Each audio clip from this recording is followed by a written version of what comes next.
बिस्मिल्लाहिर्रहमानिर्रहीम अस्सलाम वालेकुम। मैं हूँ आयशा और वेलकम करती हूँ आपको आयशा के किचन में। आज मैं एक धमाकेदार मज़ेदार और टेस्टी सी रेसिपी लेकर आई हूँ। बच्चों की तो ये फेवरेट होने वाली है और बड़े भी इसे शौक़ से खाएंगे इंशाल्लाह ताला। ये चटपटी मज़ेदार सी फीलिंग के साथ हम इसको बनाएंगे। पिज़्ज़ा रोल की रेसिपी है ये और बनाना बहुत ही आसान और मज़े की बात यह है कि हम इसे बग़ैर ओवन के तैयार करेंगे। बाज़ार से बहुत ही महंगे मिलने वाले ये पिज़्ज़ा रोल की रेसिपी आज हम आसानी के साथ अपने घर पर तैयार करेंगे। तो इसके लिए आपको करना क्या है, रेसिपी को एंड तक ज़रूर देखना है। अच्छी लगे तो लाइक शेयर ज़रूर कर दें और अपने फैमिली और फ्रेंड्स में भी ज़रूर शेयर किया करें। तो चलें इस मज़ेदार चटपटी और टेस्टी सी रेसिपी को स्टार्ट कर लेते हैं। बिस्मिल्लाह करते हैं। तो इस मज़ेदार से पिज़्ज़ा रोल को बनाने के लिए सबसे पहले तो यहाँ हम इसकी डो तैयार कर लेंगे, जिसके लिए मुझे चाहिए 2 कप मैदा, 1 चम्मच इसमें चीनी का शामिल करूँगी, हाफ़ टेबल स्पून नमक का जाएगा और 1 चम्मच भरकर इंस्टेंट ईस्ट है मेरे पास। ये बाज़ार से इजीली पैकेट में 40 से 50 रुपए का मिल जाता है। अब मैदे में तमाम चीज़ें शामिल करने के बाद हमने इसको अच्छे तरीके से मिक्स कर लेना है और उसके बाद इसमें 2 टेबलस्पून मैंने कुकिंग ऑयल का शामिल कर दिया है। अगर आपके पास घी है तो आप घी भी डाल सकते हैं, कोई इशू नहीं है। अब यहाँ पर नीम गर्म पानी के साथ हम इसकी डो तैयार करेंगे। याद रहे कि पानी ज़्यादा गर्म नहीं होना चाहिए, नीम गर्म ही होना चाहिए। इससे हमने एक सॉफ्ट सी डो तैयार कर लेनी है। डो यहाँ पर मैंने गूंद ली है। अब थोड़ा सा यहाँ पर कुकिंग ऑयल शामिल करेंगे और इसको हमने तमाम पर कोटिंग कर लेनी है। इससे ये होगा कि पापड़ी नहीं जमेगी और हमारा आटा जो है, डो जो है वो अच्छे से राइस हो जाएगी। डो को हमने 2 घंटे के लिए किसी गर्म जगह पर रख देना है या काउंटर पर छोड़ दें। जब तक डो राइस होती है तो मज़ेदार सी इसकी फिलिंग तैयार कर लेते हैं। एक बाउल में हाफ़ टेबल स्पून नमक का, हाफ़ टेबल स्पून काली मिर्च का पाउडर और हाफ़ टेबल स्पून यहाँ पर मैंने कुटी हुई लाल मिर्च और हाफ़ टी स्पून इसमें लहसुन और अदरक का पाउडर शामिल किया है। और यहाँ पर टिक्का मसाला है मेरे पास जो कि बहुत ही टेस्टी बनता है, ये डालेंगे हाफ़ टेबल स्पून। 1 चम्मच इसमें चिली सॉस, 1 चम्मच सोया सॉस और 1 चम्मच सिरका शामिल करेंगे। बस तमाम मसालों को हमने अच्छे से मिक्स कर लेना है और चिकन की मैरिनेशन करनी है। चिकन है मेरे पास यहाँ पर तकरीबन 150 ग्राम के करीब। यहाँ पर तमाम चीज़ों को हमने मिक्स कर लेना है और मिक्स करने के बाद बोनलेस चिकन शामिल कर देना है। देखें इसकी बोटियाँ थोड़ी मैंने बड़ी बड़ी सी करवाई हैं। आपने बड़ी बड़ी बोटियाँ करवा लेनी है या फिर एक ही चिकन का जो पीस होता है ना ब्रेस्ट का, वो भी यहाँ पर यूज़ कर सकते हैं। अब तमाम चिकन को इस मिसाले में कोट कर लेना है अच्छे तरीके से। और अगर आपके पास टाइम है तो आपने इसको आधे घंटे के लिए छोड़ देना है। अगर टाइम नहीं है आपके पास तो आपने इसको ऐसे ही पका लेना है। इसमें डालूँगी 2 टेबलस्पून कुकिंग ऑयल का और मैं इसको 10 मिनट के लिए रखूँगी साइड पर। और 10 मिनट के बाद एक पैन को मैंने गरम कर लिया था और उसमें तमाम चिकन हम शामिल कर देंगे, क्योंकि इसमें तमाम चीज़ें हमने शामिल की हुई हैं। बस हमने इसकी भुनाई करनी है। इसको भून लेंगे जब तक कि इसका चिकन का कलर चेंज नहीं हो जाता। जब चिकन का कलर चेंज हो जाएगा तो हमने इसको पकाने के लिए हाफ़ कप इसमें पानी ऐड कर लेना है और कुक कर लेना है अच्छी तरीके से, ताकि ये तमाम चिकन हमारी गल जाए। वीडियो तो इस स्टेज पर अगर आपको ज़रा सी भी अच्छी लग रही हो तो लाइक करें, सब्सक्राइब करें और साथ में बेल आइकन के बटन को भी ज़रूर प्रेस कर दिया करें, ताकि मेरी हर नई आने वाली वीडियो आप तक पहुंचती रहे। देखें 10 मिनट के बाद माशाल्लाह से पानी अच्छे से खुश्क हो चुका है और हमारी चिकन भी गल चुकी है, क्योंकि बोनलेस चिकन जल्दी गलती है। हल्का सा मसाला इसमें अभी बाकी है तो हम इसको भी ड्राई कर लेंगे।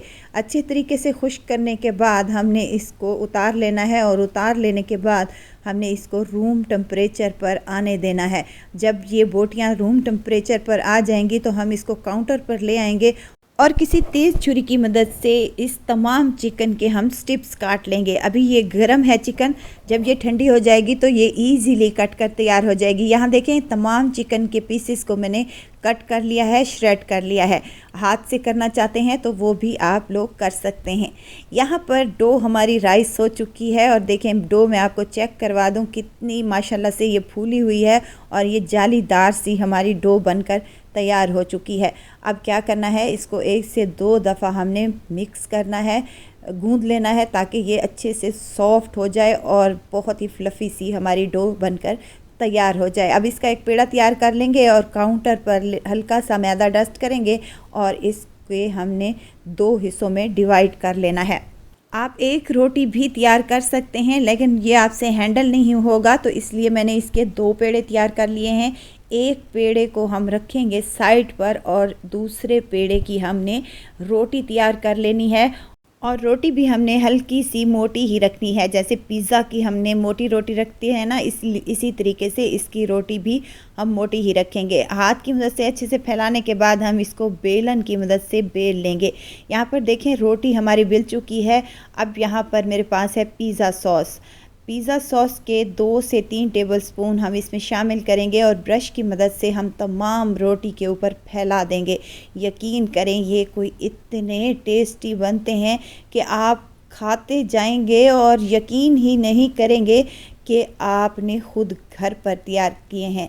अगर आपने मेरी इस रेसिपी को फॉलो कर लिया तो आप भी अपने घरों पर ये मज़ेदार से पिज़्ज़ा रोल आप भी अपने घरों पर बना सकते हैं। यहाँ पर मैंने तमाम रोटी के ऊपर केचप फैला दी है। सादा केचप अगर आपके पास है तो आप वो भी डाल सकते हैं। यहाँ पर मैंने पिज़्ज़ा सॉस शामिल की थी। अब यहाँ पर मोज़रेला चीज़ है मेरे पास, यानी कि पिज़्ज़ा वाली जो चीज़ होती है ये वही वाली है। आपके पास जो भी हो आप वो इस पर ऐड कर सकते हैं। हल्का हल्का सा इसके ऊपर स्प्रेड करेंगे और इसके ऊपर चिकन की जो बोटियाँ हमने काट कर रखी थी वो भी इसी स्टेज पर हम शामिल कर देंगे और इसको मज़ीद हम चटपटा और टेस्टी बनाने के लिए इस पर प्याज को मैंने चौकोर टुकड़ों में काट लिया है। ना ज़्यादा बारीक हों और ना ही ज़्यादा मोटे होने चाहिए क्योंकि हमने रोल तैयार करना है। अगर तो हमने बड़े बड़े टुकड़े कर लिए सब्जियों के तो वो रोल फट भी सकता है। तो यहाँ पर कुछ शिमला मिर्च हैं जिनको मैंने बारीक से टुकड़ों में काट लिया है। आप कटिंग अपनी मर्ज़ी के मुताबिक कर सकते हैं। और ये है टमाटर जिसका बीज मैंने रिमूव कर दिया था, ये भी इसके ऊपर। यहाँ पर आप अपनी मर्ज़ी के मुताबिक सब्ज़ियाँ और चीज़ ऐड कर सकते हैं। ज़्यादा क्वांटिटी में चीज़ ऐड ना कीजिएगा वरना वो बाहर निकल आएगी। अब हमने दोनों साइडों से दोनों कोने रोटी के पकड़ते हुए हमने इसका रोल तैयार कर लेना है।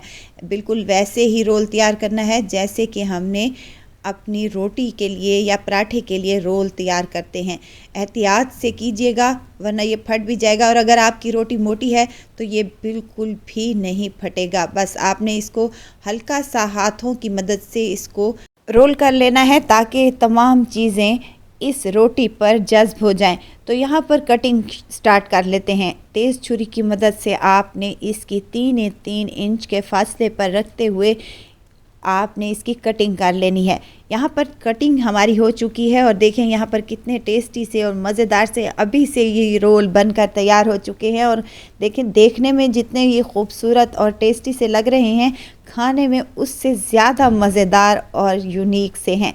अब तमाम रोल को मैंने एक डिश में रख दिया है। डिश को पहले ही मैंने ऑयल से ग्रीस कर लिया था। इसके ऊपर थोड़ा सा हम मोज़रेला चीज़ डालेंगे और देखने में ये खूबसूरत लगे तो एक एक टुकड़ा हमने सब्ज़ी का भी इसके ऊपर रख देना है, जो देखने में भी खूबसूरत लगेगा और खाने में उससे ज़्यादा टेस्टी बनेगा इंशाल्लाह ताला।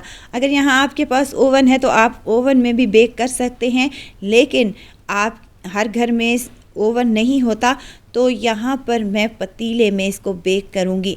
पतीले को पहले ही मैंने प्री हीट करने के लिए रख दिया था 10 मिनट के लिए हाई फ्लेम पर। और जब हम ये रोल अपने पतीले में रखने हैं तो उसके बाद मीडियम कर लेनी है फ्लेम को और मीडियम फ्लेम पर आपने तकरीबन 30 से 35 मिनट के लिए इनको छोड़ देना है। और बीच में से आप चेक भी करते रहें अगर आपको ज़रूरत हो तो। लेकिन यहाँ पर मैंने इसको 30 मिनट के लिए छोड़ दिया था और बीच में से मैं 1 से 2 दफ़ा चेक किया था। और चेक करने का तरीका यह है कि आपने इसको साइड में छुरी की मदद से चेक कर लेना है कि ये अंदर से कच्चे तो नहीं है। तो यहाँ पर 30 से 35 मिनट के बाद मैंने इसको निकाल लिया था और यहाँ देखें कितने यम्मी से और मज़ेदार से लग रहे हैं और कोई कह भी नहीं सकता कि आपने इसको घर में बग़ैर ओवन के तैयार किए हैं। बाज़ार से मिलने वाले महंगे तरीन यहाँ पर सैंडविच रोल बनकर तैयार हो चुके हैं और अंदर से आपको दिखाऊं कि ब्रेड कितनी टेस्टी और मज़ेदार और जालीदार और फूली हुई बनी है और सॉफ्ट तो ये इतनी कि मुंह में जाते ही घुल सी जाए। रमज़ान शरीफ में बनाएं या फिर बच्चों के लंच बॉक्स में, बेहद टेस्टी, बेहद मज़ेदार और यूनिक किस्म की ये रेसिपी आज मैं आपसे शेयर की है। आई होप कि आपको पसंद आएगी, तो अपने घरों पर ज़रूर ट्राई कीजिएगा। दुआओं में मुझे ज़रूर याद रखिएगा। खुश रहें, खुशियाँ बाँटें। इजाज़त चाहती हूँ, फिर आऊँगी इंशाल्लाह एक नई और मज़ेदार सी चटपटी रेसिपी के साथ। आयशा को दीजिए इजाज़त, अपना बहुत सारा ख्याल रखिएगा, दुआओं में मुझे याद रखिएगा।